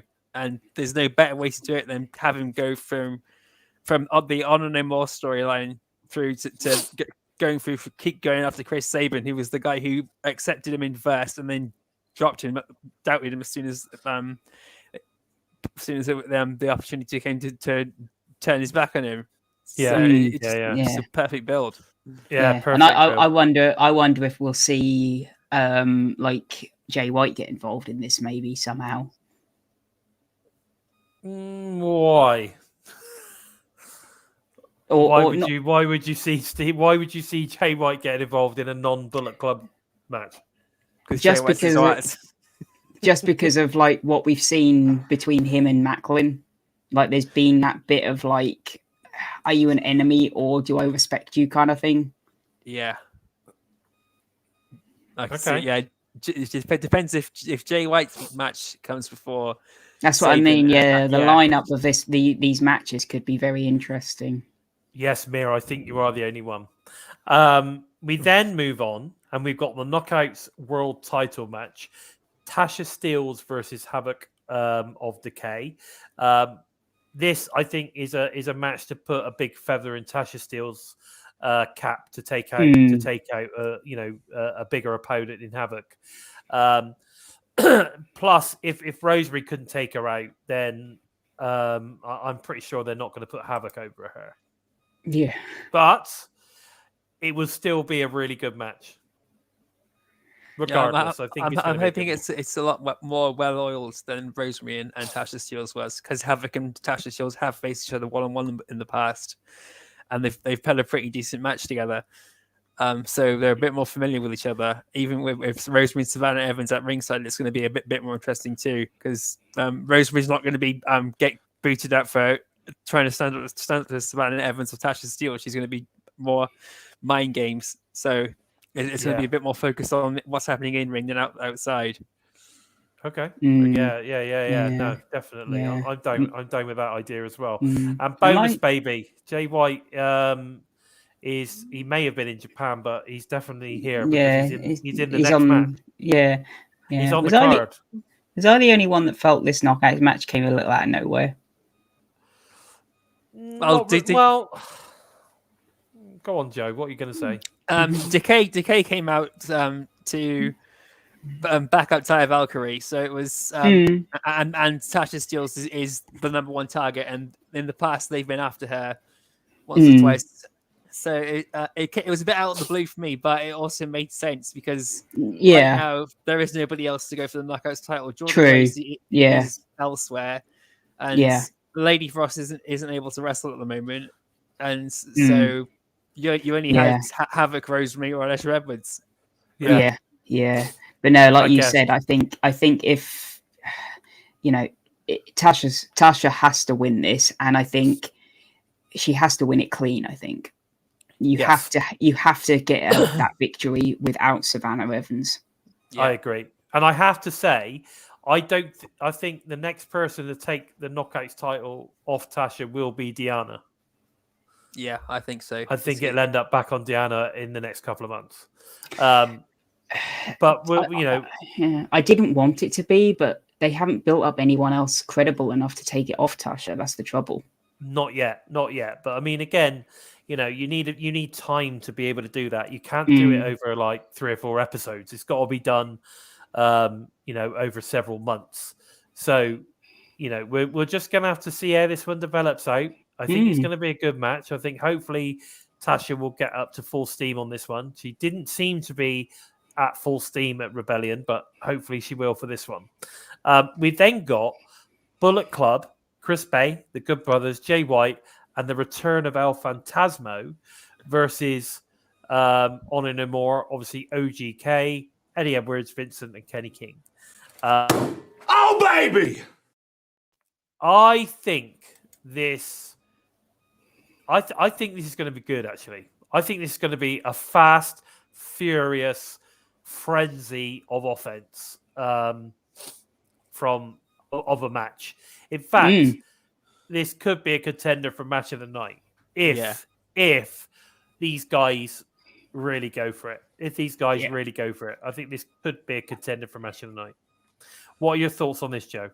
I'm really excited for this match. I want to see Eddie Edwards and Jay White go just lock heads and go hell further on each other. Both of them. Eddie Edwards is now wrestling more like he does in Japan than as he does in the US. So to see both of them go Japanese style on each other in an Impact ring would be incredible. and El Fantasma coming back is amazing too. He was just he was such a great wrestler when he showed up the first time around. Just to see him against like Vincent and Matt Taven and Mike Bennett is going to be incredible too. And Exactly. the Good Brothers, of course. Yeah. we get to see more from the Good Brothers now because that they'll be outside the ring doing stuff as well, just inside the ring, doing the usual play-by-play book. Yeah. You get more than the Magic Killer 1, 2, 3, I guess. Yeah. But yeah, no, I think this will be a cracker. I think it's going to be a cracker. Yeah. Great scene at ELP back. Yeah, definitely. Right. We've also then got the AAA Reynos to Reynos title match. Obviously, Deonna Purrazzo versus Taya Valkyrie. I'm just happy to see Taya back, regardless on this. Yeah. I'm a massive Deonna Purrazzo fan. I'm a big Taya Valkyrie fan. I'm pleased that she has got a title. I'm pleased to see her back on Impact. Full stop. So I'm just going to enjoy this one. Yeah. For whatever happens, I don't care. I think it's going to be a great match. Yeah, that's all I can say, really. You know, you could tell from Taya Valkyrie's promo she did just how happy she was to be back in Impact Wrestling, how happy she was to actually be free in general. And this is just a great welcome back after back with her Rebellion. family. She said back with her family. This is just fantastic. What about you, Steve? What do you think on this one? Yeah, like you say, you could feel that like there was a warmth to everything she said. So I get it's going to be interesting because we don't see Deonna in the chase very often. You know, normally you see her in the controlled position. Yeah. So this is going to be a very interesting match to watch because Taya's going to be the one in the controlled position this time. So it's going to be a slightly different match to watch when you're watching Deonna. Yeah, I agree. I agree. But I still think we'll see Taya retain. It's going to be very strange if they have Deonna win this match. I think it would be very I mean, could set up a rubber match, I guess, but it could. But I've never been a fan of hot potato titles. I don't think it makes any. I don't think it makes any sense. I don't think it does. And that's nice, Violet. So you met Taya on Sunday, and she's really happy, and that's great to hear. It's great to hear that she's happy with what she's doing right now. Yes, of course, bonus baby. Sorry, I forgot to say the real Ring of Honor World Champion, Deonna Purrazzo. But there you go. We've then got the Impact Tag Team title match, which is obviously Violet by Design. Being, I'm assuming it's Eric Young and Joe Doring versus the Briscoes. Now, you know, well, we're assuming it. I mean, like I said, I had a chat with him a month ago, and he said that they are definitely going by the whole rule of, you know, who they decide to put out on any given day, depending on who they're facing, which gives you that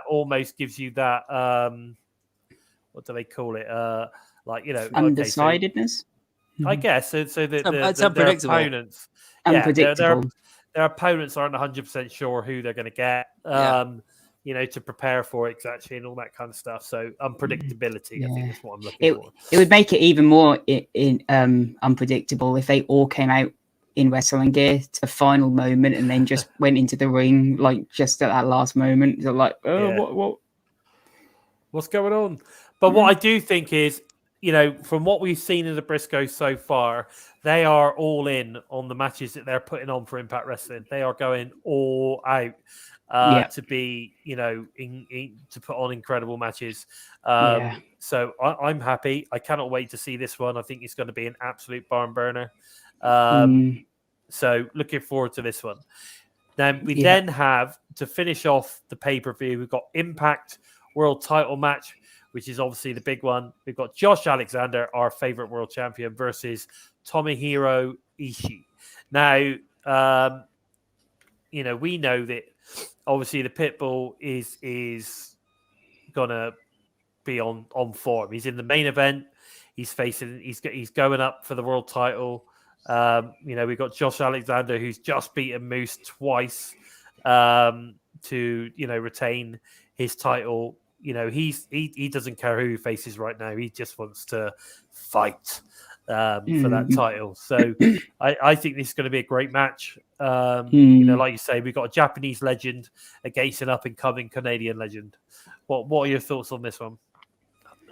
Yeah, like I say, on the tag match, I think it's great having the Briscoes here, and the fact they're on the roster now. I think we can safely say that they'll be an Impact for a while. I can't see them winning the match, though. I think we'll see Violent by Design retain, and it will be they will actually continue in the hunt for a while. I did like they actually had a qualifier, though, not just straight into the titles. But yeah, I think we will see VBD retain. The main event, though, I mean, you talk about a wall meeting a wall. This is gonna be a complete brutality in this match. And yeah, I think we're going to see Ishii meet his first pin in Impact. You know, You think he's eat his first pin? Yeah. Well, I don't know. Do you think he'll eat his first pin, or do you think Josh will tap him out? I don't know. It's going to be a loss. Either way, it's going to be a loss. I can't see Ishii winning over Josh. Not now. He's worked so hard to get it, and he's taken out Moose twice. So Josh is not going to lose. So it's either going to be, like you say, he's either going to. I don't think he'll tap out. I can't see Tomohiro Ishii tapping out ever. So I can't see pass that out. Maybe pass out. But I think he's going to 1, 2, 3 him. I'll be honest. So there you go. So that's that one. That's that all sorted. That's Under Siege done, dusted, and covered. So we move on, and we've got what's going on tomorrow night. So we've got to talk about what's going on tomorrow night with the digital media exclusive. Well, we got that tonight actually. So the digital media exclusive match is available from now to the Ultimate Insiders and Impact Plus subscribers. We've got Lady Frost versus Jodie Threat. Again, another that's a fantastic young talent coming through. This match was filmed at Greek Town Wrestling, and looking forward to it. We haven't managed to see this one yet, have we? No, I've had problems getting it on the app on my phone, so I'm going to try it on my internet browser tonight. But the app on the phone is just not working at all. So don't know what's going on with that. I haven't tried it online yet. I haven't tried it on my computer, so I'm looking forward to checking that out. We then move on, and we've got the BTI match, and that's Tennille Dashford versus Gisele Shaw. Now, again, like we were talking about earlier, this match is obviously potentially been set up with the whole stealing the spotlight thing last week, and then moving is then potentially setting up another match for Under Siege that we were talking about with Madison Rain. So I got a funny feeling that Giselle's probably going to win this, which is then obviously sets up the Madison Rain match. What are your thoughts, Joe? I'm looking forward to it. Tennille Dashwood's improved massively over the last year. And so, she's not had a lot of one-on-one competition though since she's started improving. So this is going to be interesting to see how she holds her own in the ring now a bit more. Will it be a bit more fluid? Will it be hit and miss? I think it's going to be Gisele Shaw is a good opponent for her to go up against her to also put over Gisele Shaw with the loss. Yeah, but it's going to be a good match for both of them, and they're going to have a good 10-15 minutes in this match as well. So it's a great way to kick off the night as well. I think we're definitely going to see shenanigans. We're going to see some sort. Yeah, we're going to see some shenanigans, and we're going to see Madison Rain throw a tantrum, which is always good for a laugh. But no, I think Gisele. As long as Tennille loses, I don't care. Yeah, Gisele Shaw's probably got the win in this, and then we got Madison Rain versus Gisele Shaw, obviously. So it's just a great way to give Gisele Shaw that extra bit of publicity too. Yeah, give her will she be going for the knockout title, or will she get followed? Will she find a tag partner? Could we even see Lady Frost's opponent coming to be a partner? Exactly. What are your thoughts on this one, Steve? I think, like you've said, that you'll probably see Gisele win because I don't see her winning at Under Siege. The interesting thing, like you say, is whether you'll see her partner or hand turn up in this. Actually, no, you probably won't, because I think if you would have seen her partner show up, then you'd have heard it by now, wouldn't you? Because it would have been taped. So Yeah. I think if there's someone going to turn up to help her out, it's gonna happen at Under Siege when it's live. Yeah. But it'd be interesting to see where this sort of kind of this story pans out, and it could, like you say, be a way of introducing a new female tag team to the division. Yeah. Speaking of Under Siege, we didn't go about this. Where do we see Sammy coming back? Maybe. Oh yeah, Sammy will definitely cut a promo at the end of the night and either come out then. I don't think he's going to run down to the ring and start attacking Josh Alexander. I think he might. I think he's more likely to turn up during the Bullet Club and honor him more. Yeah. Or then personally, yeah. I found it interesting. He had Deonna on his list. That was interesting. Will he show up with a female wrestler? Well, we'll have to wait and see. His whole message is, "You've got all this top talent, and you've stopped talking about me." It's almost like a parallel to Eddie Edwards' narrative as to why he joined on and no more. And it's so Sammy Callahan's is almost like playing on that to sort of rub it in Eddie Edwards' face as well. But possibly. It's going to be good to see Sammy back there, I must admit. I agree. I can't wait to see Sammy back. I think he's amazing character. So we then move into Impact Wrestling for tomorrow night. So I guess you can call it the go home show into Under Siege. We've then got the X Division Championship match between Ace Austin and Rocky Marrero, which was set up this past week through sort of kind of like a backstage segment on Impact. For me, this is clearly a way to get a win under Ace Austin's belt. He's going to be a fighting champ. And of course, he's going to be heading off to Japan to get into the Super J Cup. So I'm assuming it's going to be a way of sort of kind of like giving him a good win. Gets off to Japan as the X Division champ. That's my thoughts on this. Either way, it's going to be a good match because we know that Rocky Romero, being a 20-year vet, is an amazing talent. Put him in with someone like Ace Austin, you're going to get a great match, right? Yeah, this is going to be fantastic. Ace Austin going to go to Japan for this tournament. Some of the guys he's got in there with him are amazing. He's got TJP's in there. I think El Fantasma's in there as well. And Alex Zane. Alex Zane, that's the guy, the one who I was thinking of. I don't know why El Fantasma came to mind. Alex Zane was the guy that really stood out to me as well. And to have those three guys in the same bracket as him. So I've not looked at the full lineup, but I think there's a couple of UK guys in there as well. So I'm gonna check it out. I think I saw a couple of UK wrestlers in there. So I know that they've managed to get quite a few in from all around the world. It's like a month thing, isn't it? It's like a month tour, I believe. Yeah. Going to be exciting stuff.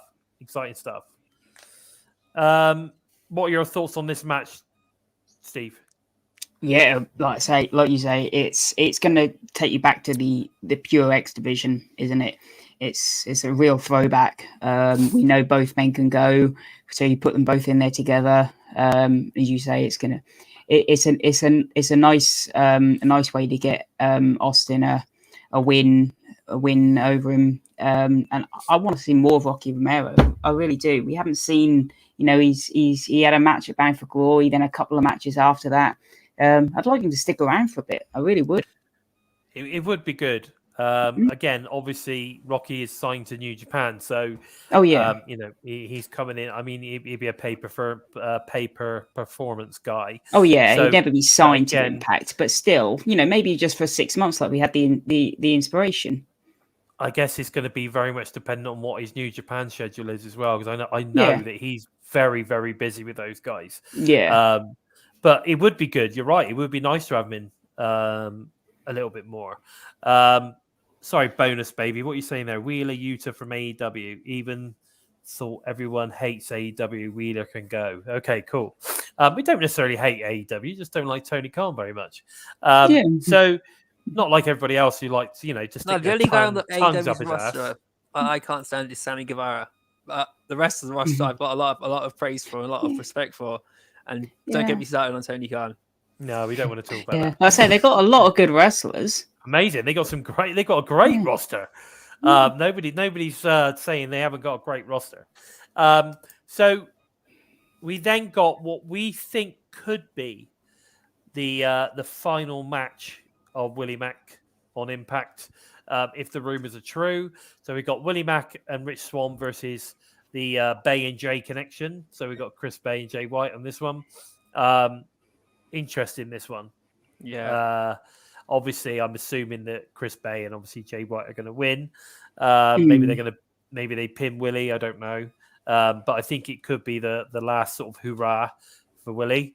So we could see quite an emotional ending to this one. If Swan, obviously, if Willie and Swan are obviously aware of what's going down, we could see quite an emotional ending. What are your thoughts? Like you say, you can't see Swan and Mac winning this simply because of what's happening at Under Siege. They don't have anything going on, so there's no need for them to really win this match. But like you say, it would be nice. This was taped obviously before these circumstances came out. Yeah. If the circumstances were known to Impact prior to the news, then it would be nice if we got something like what we got with the Rascals or whatever, but it just depends what Impact's situation is. Exactly. I'm assuming that if the information has come out is true, he's going to know about it. They're not going to not tell him. Yeah. He's been there long enough, hasn't he? He's been there. Yeah. He's been there long enough. So, out of respect, you would have thought that they would be telling him that. But I think we could see an emotional ending to this one. Obviously, after Bay and Jay win, it could be an emotional goodbye. Possibly, I don't know. Yeah. But we could get a farewell match the week afterwards, like Heath and Rona versus Swan and Mac, like they did with the Rascals. But you know what is a good thing for us? If Willie's not signed, then we could get him on the show. Yeah, I suppose that's true. Yeah. It'd be good. There's a bonus. It would be good to speak to Willie Mack. Exactly. We can get some more fantastic. We can get some fantastic quotes like Mir's talking about hair on your booty cheeks. We might be able to find some more of those fantastic sound bites. You got hair on your booty cheeks? Oh. See, exactly. We could get some more fantastic quotes like that. But who knows? So we then got. I'm not too sure on the order of these. We've got PCO and Jonah and Monsters Ball this week as well. I'm assuming that's the main event. Yeah. So I'm gonna talk about the tables match. I'm going to talk about the tables match with Myers versus Morrissey because I think that might be the next one. And then they're going to put Macklin Ishii in between the Monsters Ball match, maybe. So let's talk about that one. We've got a tables match, Myers versus Morrissey. Long time coming.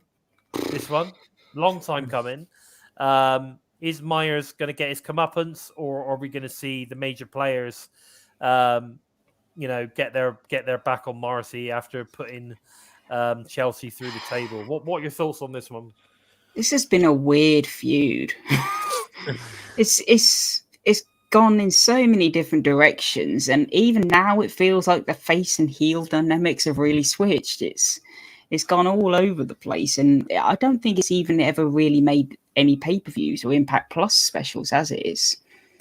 It's kind of it's I don't really know what to make of it, but I still think it's going to keep going until like the next Impact Plus, and that is when we're really going to get the end of it. I think we'll see Myers win it here. Yeah. Sorry, just a quick word, just to answer that. Thank you, Anna, for the super sticker. Very much appreciate it. Thank you, sweetheart. Now, Zach Bonifer's brought up an interesting question there because he's saying, is Myers a free agent too? And the thing is, I've heard Myers is a free agent. However, that's not necessarily a bad thing because Matt Cardona's been a free agent in his whole tenure for the last Yeah. year and a half or however long he's been at Impact Wrestling now. So I don't think that is necessarily a bad thing for Impact. If he's a free agent, he's a free agent. It just means he's able to do more things. I'm not sure there's a massive benefit to it, and I'll tell you for why. Because if you sign a contract with Impact Wrestling, if it's like a guaranteed money, guaranteed work contract, then why would you not do that? Because you've got your guaranteed money coming in, and you can still do your indie dates. You can still do your other appearances where you earn other money, etc., etc. But you know, on the other hand, if he stays a free agent, then if any offers come in from, I don't know, a bigger company, and it's a good one, then I guess he can take it, I suppose. And at the end of the day, it depends what terms and what's on the contract. So, you know, and that's not privy to us. So no, exactly. It's none of our business. W. Morrissey had the best way to explain it is, you know what you need to know. Let us know what we need to know, and leave it at that. So long as they're on our TV and they're doing what we enjoy, that's good enough for us. Yeah, exactly. We're fans. We don't need to know ins and outs of contracts. We don't need to know how much they're being paid. Yeah, all we need to know is that they're there, and that's it. We just got to enjoy. You just got to enjoy their stuff. Okay, so I mean, you know, I think it's going to be a good match. We're going to have, you know, Morrissey's obviously a big dude. I'm sure Big Mama Pump's going to get involved somewhere along the line. And of course, we've got the major players involved in this one as well. So there's going to be plenty of shenanigans, I think, is what we're saying. There's going to be plenty of shenanigans. I'm hoping we get Jordan Grace versus Chelsea Green Under Siege from this, or something with Jordan Grace and Chelsea Green coming soon with it from this. I'll be surprised if anything else is added to Under Siege, to be honest. But maybe at a later date. I do still think that we'll get Mickie James re-added into this feud. Of course, we haven't seen Mickie James for a little while. So Tasha Steelz is still calling Mickie James out too. So that's obviously the long-term plan for the Knockouts title. I'm sure Mickie James hasn't gone anywhere. I'm sure she'll be back at some point. Now, let's talk about, because I still think Monsters Ball is going to be the main event. So we've got Tomohiro Ishii versus Steve Macklin. Now, this is a hard one, right? Because if Ishii loses to Macklin, then, and this is the thing. Yeah, no, Macklin's already in a match, isn't he? Yeah. So if Ishii loses to Macklin, it doesn't make sense that then Ishii ends up in a match with Josh Alexander for the world title, does it? No. Right, so, but if Macklin beats Ishii, then effectively he should replace Ishii in that match, right? I think this is one of those where it ends in either a double count out or it goes to your DQ, or I think it's just one of those where it doesn't finish properly. It's going to have to be a messed up finish, isn't it? Yeah. Yeah, someone's going to have to give. And I'm pretty sure Jay White or Chris Sabin's going to get involved too to distract Steve Macklin. So that's one way that Ishii could get a victory. So okay, that makes sense. And then that maybe sets up more for Chris Sabin and their match. Yeah. Gives it even more kind of meaning and passion and all the rest. Yeah, because Chris Sabin's going to be pretty pissed now as well. Is he? Does he like the vodka? Does he like the beer? Oh no! You know, after all the stuff, treatment from Steve Macklin, you know, I don't know. I'm coming up. I'm taking the fall when Jay White clearly should have got the fall on that match. You know, exactly. I mean, can you see anything other than than a messed up finish on this? Not really. No. From a story perspective, it wouldn't make much sense either. Like you said, you know, if Macklin wins, then the only reason why the wrong opponent. The only reason why Ishii would be there is because he's a Japanese legend, and on paper that's fantastic. But from a story perspective, it's just like, so what? If Macklin beats him, does it then give him that, like, well, I beat Ishii, who's now currently the number one contender, so if Alexander beats Ishii, then surely I'm the next number one contender. Yeah, if they'll put Macklin as the definitive number one contender if he beats Ishii, that's the only thing I could see going in Macklin's favor. Yeah. So then Josh Alexander can't say that I'll take whoever's next, yada yada yada, unless of course Sami Callihan decides to insert himself into anything. But again, Sami Callihan's not beating Lorraine. You can't just suddenly throw yourself into the world title. No, but Sammy, isn't he? So yeah, but I don't think even Impact would do that. No, I honestly think that when Sammy comes back, he's going for Bullet Club and Honor No More. Oh, definitely. Eddie Edwards is the first guy he's going to go for, because Eddie Edwards turned his back on him. That's what he's doing. That's what he's doing, first of all. Now, we then got what I think is going to be, I think we're all in agreement that this is probably going to be the main event. So we've got the Monsters Ball, Jonah versus PCO. Now, there's also the thought process that this could be the final match for Jonah as well. Because, again, he's not on the Under Siege card moving forward. So what are your thoughts on this one? Because we know PCO is signed. You know, this is the rubber match, isn't it? Yes. Yeah. So is PCO going to win this? I think he is. I think so too. But I'll throw this out. What if Jonah wins it? Like, that, you know, does that mean he is sticking around? Don't know. Even if he loses, you don't know if he's going to stick around. I don't know. I mean, he's like you said, he's currently not on the Under Siege card, which would suggest. But then there's quite a few people that aren't, are there? I guess. You know, I mean, Morrissey isn't, is he? You can't have everybody on there, I guess. Like you say, Cardona, Myers, none of them are on. I mean, even Ace Austin isn't, and he's the X Division champion. Yeah, that's a point. Yeah, so there's quite a few people that aren't on there, isn't there? But then, like you say, Ace is flying off to Japan, isn't he? True. You know, so I don't know. It's going to be very interesting on who wins this one. I don't think there's going to be any interference. No. Which is weird in the Monsters Ball. No, exactly. But I just think it's going to be crazy. I think PCO is going to take a beating. Do you think, from what we saw in that like backstage sort of segment they done, do you think a lot of it could be held away from the ring?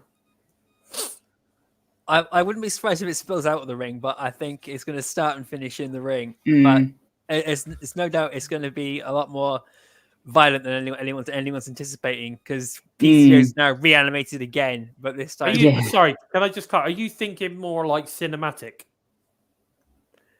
Yeah, I think. Yeah, you know, like when the Hardys took on Decay. No, I'm thinking like that kind of what the sort of I like that parking lot brawl they had. Yeah, that's where I was going with. You know, they have in-ring action, and then they cut to cinematic bits and in-ring action, and it gelled together really well. It was one of the most entertaining parts of the Hardys versus Decay. You know, that was when they did that Apocalypto thing, or was that the Great War? That was the Great War.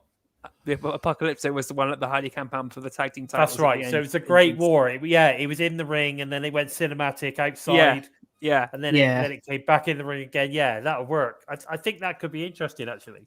It'd be a great way for PCO, and it would also be a great way then they could then like use Vincent in there to do a couple of surprise attacks on Jonah, and then get taken out, and I don't know more trying to soften Jonah up and fail. It would just be good bits there to slowly whittle Jonah down. Until There's some interesting thought process there. Very interesting thought process. I know this. I'm looking forward to it. I think it's going to be fantastic. So Jonah's been amazing, and I'm really looking forward to this. And if it is the last match, I mean, I'm going to be. It's sad to see him go, but his contract was due to expire at Rebellion. So there you go. There you go. It's just the way the ball rolls. And Jonah's been so positive about Impact Wrestling since he signed, especially if you've seen that interview with Sami Callihan he did. He did nothing but respect for everybody in Impact Wrestling. So he reignited his love for wrestling after his stint in WWE. Yeah.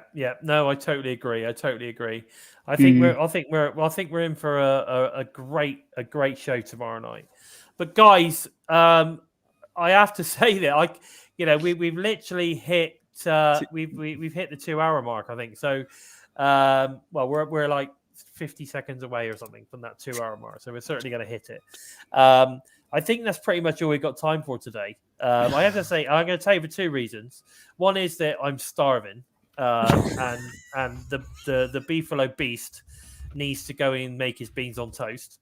And two, I need the loo. So I'm just letting you guys know this. So anyway, guys, please don't forget to head over to the TNI Patreon for exclusive extra content when you sign up, and also make sure you watch tomorrow night's TNI flagship Impact live review directly after the show is aired on Twitch and, of course, YouTube.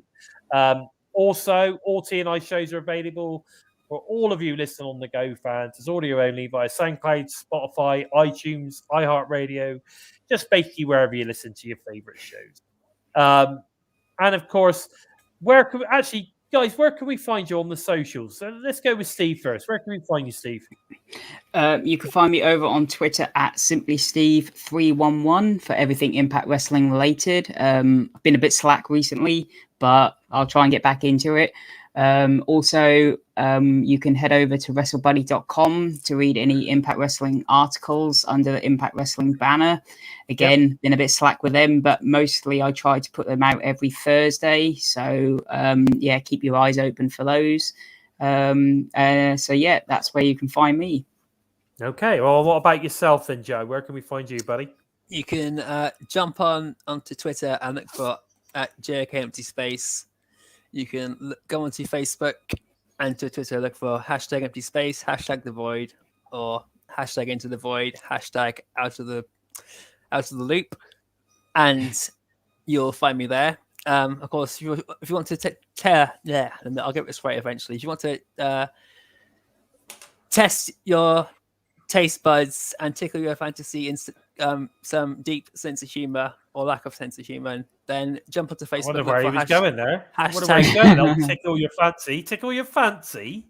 Oh, yes. Go on. Go for it. Look for #Daily Giggle, and I'm trying to get some of those out on Twitter a bit more now too, as well, just to make it a bit easier for everyone to find them. And check them out with an open mind, and you just might keep your sanity. There you go. If you're looking to follow the Bison, every time I hear the follow the, it always reminds me of an old, I think it was Carlsberg advert years ago. You might remember this, Joe. Probably Steve Wade. They used to have an advert called "Follow the Bear." Oh, it was yes, Hofmeister. It was Hofmeister. Yes, he used to wear that. I think it was like a yellow jacket. With Hofmeister "Follow the Bear" on the back, if you remember. Yeah, I kind of like very, very vaguely remember that. Yes, casually walk along with a can of Hofmeister and like "Follow the Bear." So anyway, so any of you UK fans out there, if you understand what I'm talking about, then let us know. Anyway, so if you're looking to follow the Bison, or you can find me on Twitter @LordBison45. Please feel free to give me a follow. It's pretty much where I do all of my wrestling discussions. I try and keep it primarily to there, and I sort of do a little bit on Facebook, but not loads. A huge thank you to today's guest, coming to us from the shadow, Crazy Steve. Make sure you go follow him @Steve of Crazy.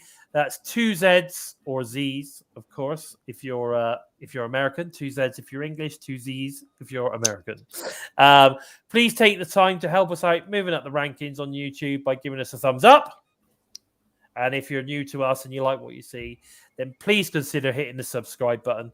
And don't forget to give the bell a tickle, a squeeze, or a smash to never miss any of the great content coming out each and every single week from the TNI-UK and, of course, the US teams. Don't forget, if you want to support us by merch or anything like that, don't forget to head over to our Spreadshirt store. The info's down in the bio down here. And of course, don't forget to head over to prowrestlingtees.com/total nonstop impact for all of our fantastic t-shirt designs. Actually, are you displaying a fantastic TNI t-shirt today? Are you wearing Decay? No, you're wearing Rosemary. Yeah.